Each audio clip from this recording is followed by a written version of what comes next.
नमस्कार दोस्तों।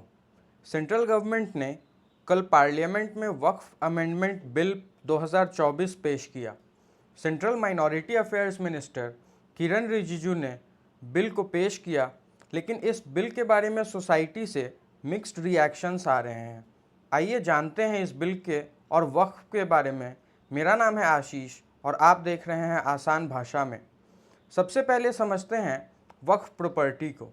वक्फ प्रॉपर्टी एक ऐसी प्रॉपर्टी होती है जिसका इस्तेमाल मुस्लिम्स चैरिटेबल कामों के लिए कर सकते हैं।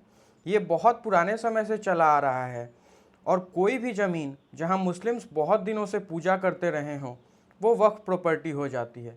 ये प्रॉपर्टीज़ नॉन ट्रांसफ़रेबल होती हैं और इन प्रॉपर्टीज़ का इस्तेमाल मुस्लिम्स की मदद करने के लिए किया जाता है।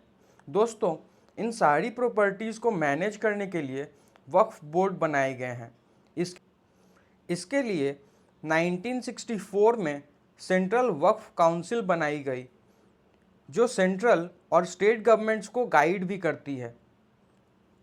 हर स्टेट में एक वक्फ बोर्ड है। आप सोच रहे होंगे कि ये तो नॉर्मल है, फिर सोसाइटी से मिक्स्ड रिएक्शंस क्यों आ रहे हैं?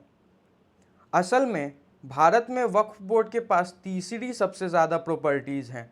रेलवे और आर्म्ड फोर्सेस के बाद तीसरी सबसे बड़ी ओनरशिप। टोटल करीब 8.9 लाख प्रॉपर्टीज़ हैं, जिनकी एस्टिमेटेड लैंड एरिया करीब 9.5 लाख एकर्स है। इस सारी प्रॉपर्टी की एस्टिमेटेड वैल्यू करीब 1.2 लाख करोड़ है। 1.2 लाख करोड़, ह्यूज ना? मगर रियलिटी ये नहीं है। अगर आपके पास इतनी प्रॉपर्टी हो तो आपका रेवेन्यू कितना होगा? लेकिन वक्फ बोर्ड के साथ ऐसा नहीं है।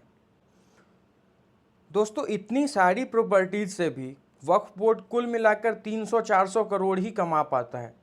इसका सबसे बड़ा कारण है मिसमैनेजमेंट। हम अभी 2024 में हैं, लेकिन वक्फ प्रॉपर्टीज़ का रेंट अभी भी 1950s के ज़माने का है। इसके कारण रेवेन्यू बहुत ही कम आता है और उस रेवेन्यू से बोर्ड कुछ खास चैरिटी नहीं कर पाता।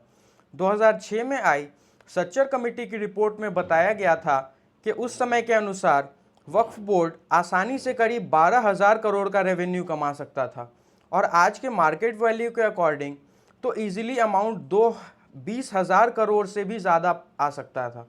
ये तो पहला इशू है। दूसरा इशू है रिप्रेजेंटेशन का।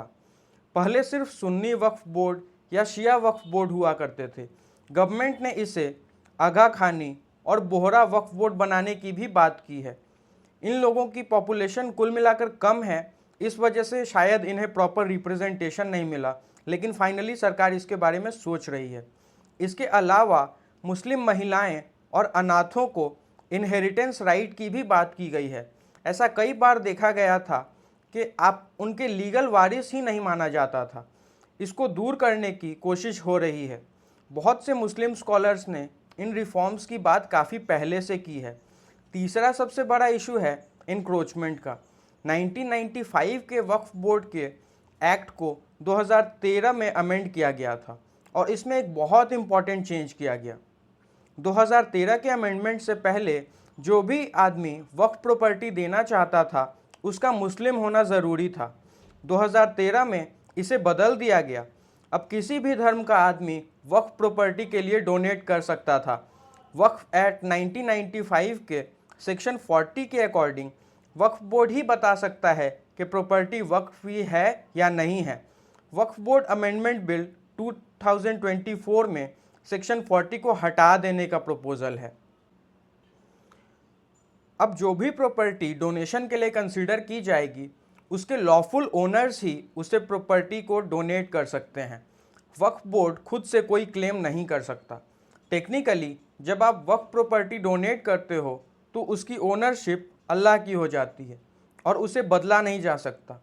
बेंगलुरु का फेमस ईदगाह मैदान भी ऐसा ही एक केस है, जहां सेक्शन 40 का इस्तेमाल करके मैदान को वक्फ प्रॉपर्टी क्लेम कर लिया गया था।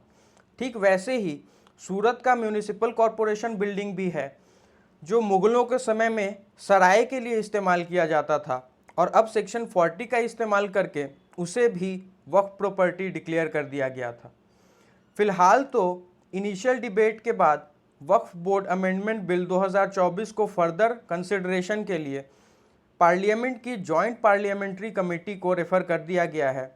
लेट्स सी आगे क्या होता है, लेकिन ये एक कंट्रोवर्शियल टॉपिक है और फ्यूचर में और भी न्यूज़ या प्रोटेस्ट के होने की आशंका है। दोस्तों, ये तो थी वक्फ बोर्ड और उसके अमेंडमेंट से रिलेटेड सारी इन्फॉर्मेशन।